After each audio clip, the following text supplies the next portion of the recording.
from 847 classrooms lang noong 2024. Ngayon po 2025, 22 classrooms na lang ang ipinagawa at naipagawa ng Marcos Jr. Administration.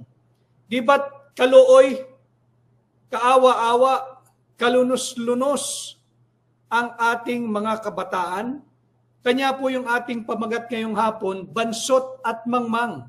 Sapagkat ito rin ang naging findings ng Education Commission 2. Tutuloy-tuloy din po natin ang ating talakayan. So 165,000 classrooms ang kulang, projected to reach 200,000 backlog ng classrooms ng 2028. Pag hindi po inaksyonan ito at too late na ho. 3 taon sa 6 na taong termino ni BBM ang kanyang sinayang. Hindi po nila mahahabol ang backlog na ito. Pruweba, hindi ho ba't ibinida rin niya na 1 milyong pabahay, housing projects ang kanilang itatayo every year at sa loob ng kanyang 6 na taong termino, 6 million housing units ang kanilang maipapatayo at maipapamahagi sa bawat pamilyang Pilipino. Ano ho ang nangyari? Yung target nilang 1 million housing units per year, sa 3 taon niyang panunungkulan, 100,000 units more or less lamang ang kanilang naipatayo. At hindi lang po kanila yun. Yun po ay yung sinama na nila, yung mga natapos sa kanyang termino pero sinumulan nung dating administrasyon. Ano ho? Linalagyan lang natin ng tamang konteksto para higit po tayong magkaunawaan sa importansya ng pampublikong edukasyon. So, of the existing classrooms, again, our basis is the Education Commission to report. Mahalaga din po ito dahil alam naman ho ninyo, di ba? Sunod-sunod po yung lindol. Paikot po yung lindol eh. Cebu, Davao, Zambales, Surigao, paikot po ang lindol. Importanteng malaman din ho natin na based on the Education Commission to report, because this is relevant and timely. Of the 100, kung ang ratio po natin kunyari 100%, 30%, 30% lamang daw po ng public school buildings ang ligtas. Meaning, kung meron pong 10 public school buildings, 3 lamang dyan ang dapat ginagamit pa. Yung 7, wala na dapat yan. Dapat i-demolish, dapat i-refurbish, dapat siguro i-renovate o i-check. Kaya nga po yung ating kampanya as early as 2 months back sa DPWH. Magsagawa na po kayo ng structural integrity audit of all public infrastructures, most especially public school buildings, and do not wait for that big one bago na naman kayo magsisihan at sabihin, hindi ko naiintindihan bakit tayo umabot sa ganito. Ngayon pa lamang, dapat nga, nung 1 buwan pa nagsagawa na kayo ng structural integrity audit of all public structures. Bakit? Sinabi po ng dating USEC ng DPWH, Robert Bernardo, at ng kanyang DE or District Engineer Henry Alcantara, na lahat ng naging bidingan dyan sa DPWH ay lutong Macau. Areglado na. Nagkasundo na kung sinong mananalo, magkanong isusoli ng winning bidder doon sa makunya-kunyaring nagbid. Areglado na po. At sinabi rin nila, lahat po iyan substandard. Delikado po ito. At meron na po silang pinangahawakang basis.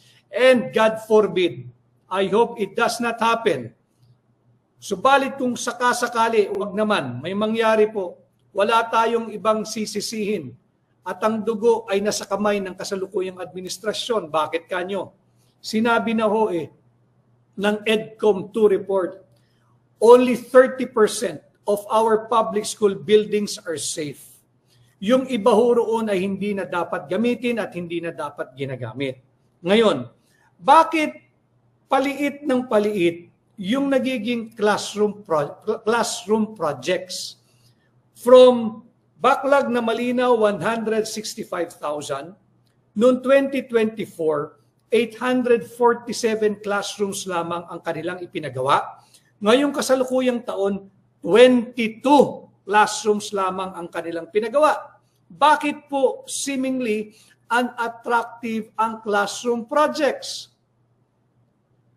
Sapagkat maliit po ang tongpats, maliit po ang kita, mababa po ang antas ng korupsyon pagdating sa halaga o kontrata ng public school buildings. Ayaw nila ng public school buildings. Bakit kanyo? Mahirap pong mag-ghost projects dyan. At maliit lang po ang kanilang magiging tongpats kumpara doon sa flood control projects. Yung flood control projects, substandard yung karamihan at higit na marami, ghost projects. Diyan makikita na maling-mali ang direksyong tinatahak ng Marcos Jr. Administration. Sinabi na ho malinaw na meron tayong backlog o kakulangan na 165,000 classrooms. And if this will not be addressed aggressively, actively by the present administration, this will balloon into 200,000 classrooms more or less come 2028. Malabo bang mangyari yon? Malapit na pong mangyari yon. Bakit? From 847 in 2024, 22 classrooms lamang ang ipinatayo at itinatag ng Marcos Jr. Administration. Ang masaklap pa riyan, yung existing classrooms natin, yung existing public school buildings. Again, this is according to Education Commission to report. 30% lamang yan ang safe gamitin. Yung 70, kinakailangan ng baguhin, kinakailangan ng kumpunuhin, kinakailangan ng i-renovate, kinakailangan ng i-strengthen, kinakailangan ng gibain siguro yung iba at magpatayo ng bago. Bakit 22 lang ngayong 2025? Bakit 847 lang noong 2024? Ganong 165,000 ang kulang.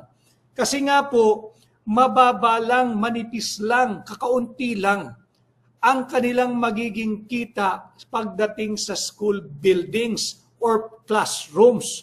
Higit po nilang paborito ang flood control or flood mitigation projects. Kung hindi ito substandard, ito'y ghost projects.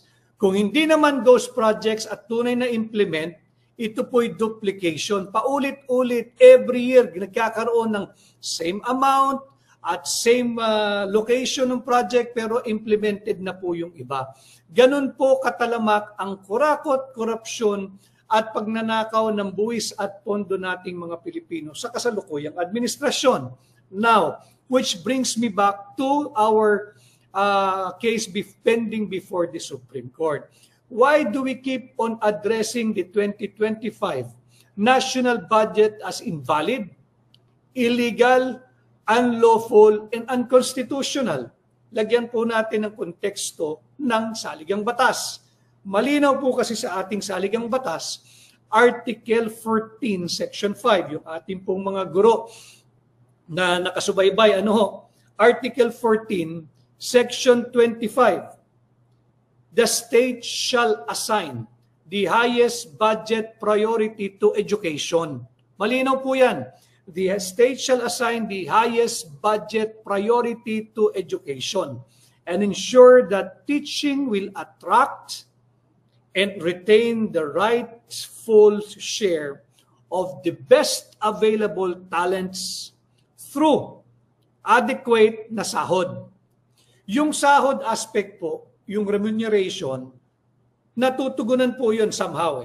In fact, I believe mas nagiging competitive and attractive na sa mga guro na pumasok sa public school education system magturo. kesa sa pribado at maraming mga private school ang medyo nahihirapan po na sumabay pagdating sa pasahod. Kanya lamang, hindi lamang po yung sahod ang ina-address po ng ating saligang batas yung Article 14, Section 5. Pati po yung job satisfaction and fulfillment.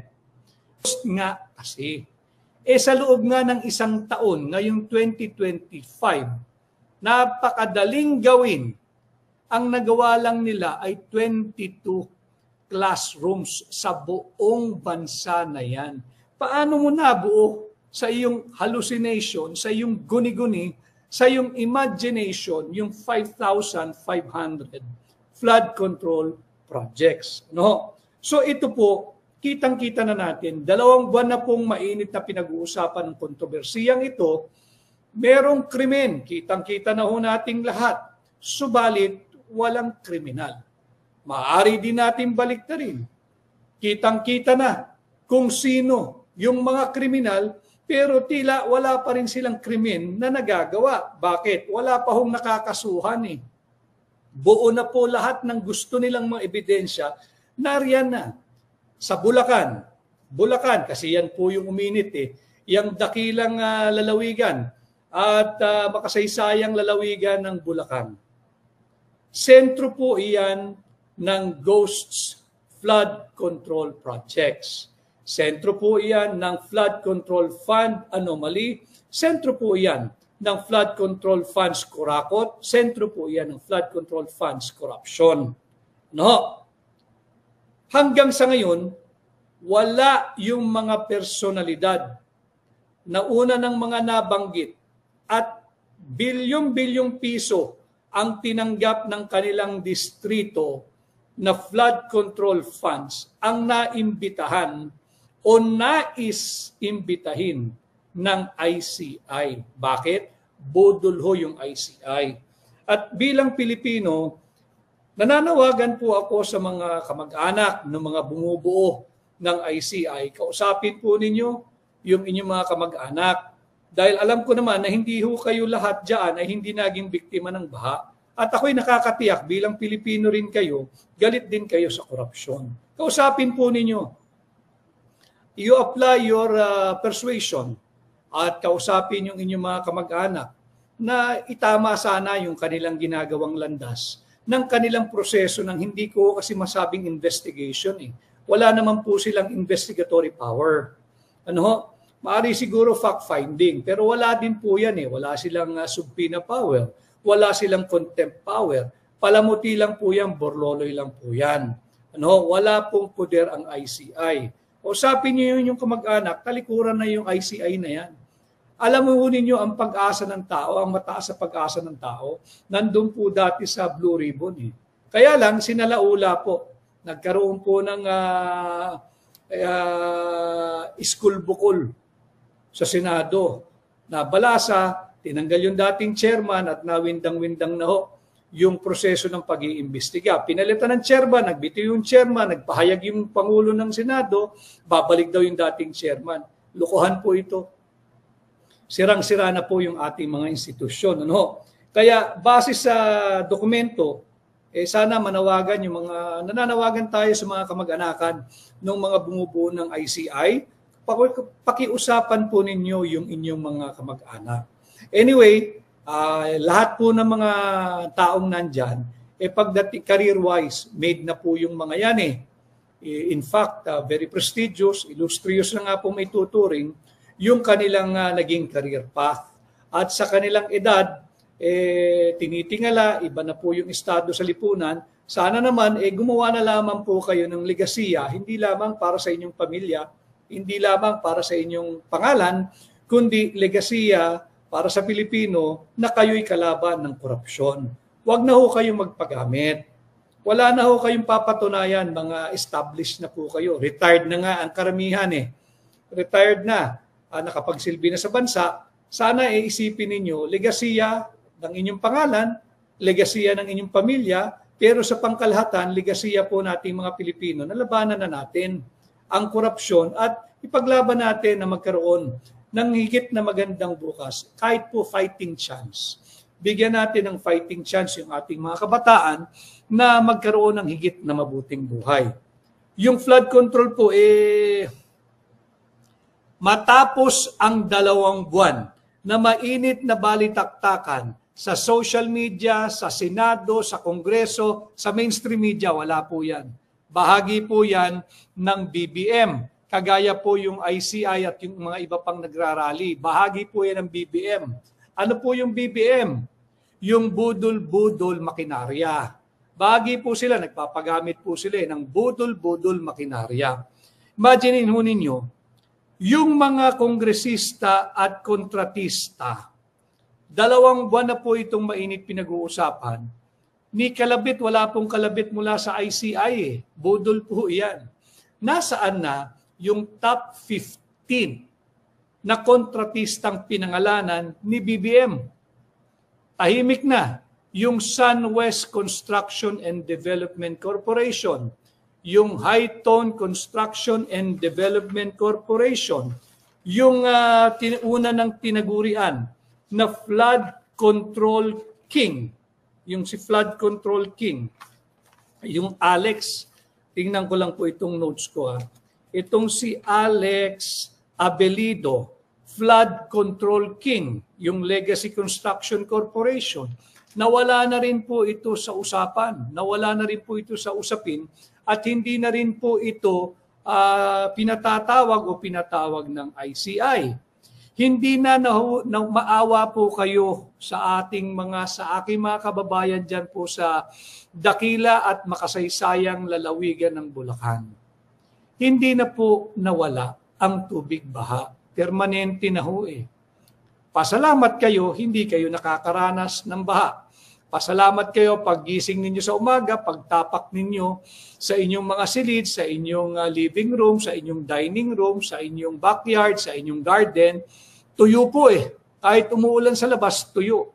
Yung mga tao po sa Bulacan, yung mga Bulakenyo ho, marami pong lugar dyan, hindi na po nawala ang tubig baha. Maawa naman ho kayo. Kanya nga po tayo ay manikluhod, nakikiusap sa mga kamag-anakan ng mga miyembro po ng ICI. Iwanan nyo na po iyan para maobliga ang gobyerno na ibalik sa Blue Ribbon. At sana magkaroon din ng balasan sa Blue Ribbon sa Senado, maglagay ng totoong chairman na magbibigay ng transparency at accountability. Yan naman po ang sigaw ng bawat mamamayang Pilipino, higit pa ang ating mga Gen Z, yung ating mga kabataan. Ano? Wala pa rin ho eh. 2 buwan na wala pang kriminal, wala pang personalidad na nakakasuhan. Ito nga po yung classic example na krimen na walang kriminal. Lantaran po ito, pero lantaran pa rin po tayong binubudol ng ICI. Kasi nga miyembro sila ng BBM, yung budol-budol makinarya. Makinarya po ito ng patuloy na panlalansi sa ating mga Pilipino. And again, this is just a recap dahil nakikita naman natin yung propaganda machine po ng Marcos Jr. administration, yung kanilang BBM, yung budol-budol makinarya, nag-overheat po yan papuntang weekend. Why?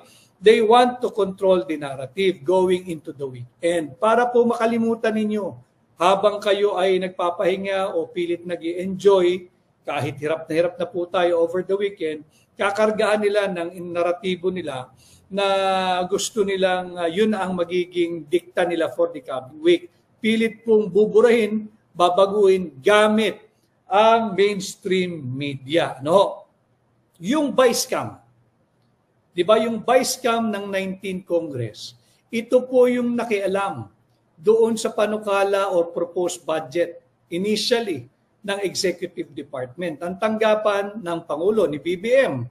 Subalit, hindi po kasi si Bongbong ang nag-expose ng corruption issue na ito. Hindi po. Ang kanya ho ay admission.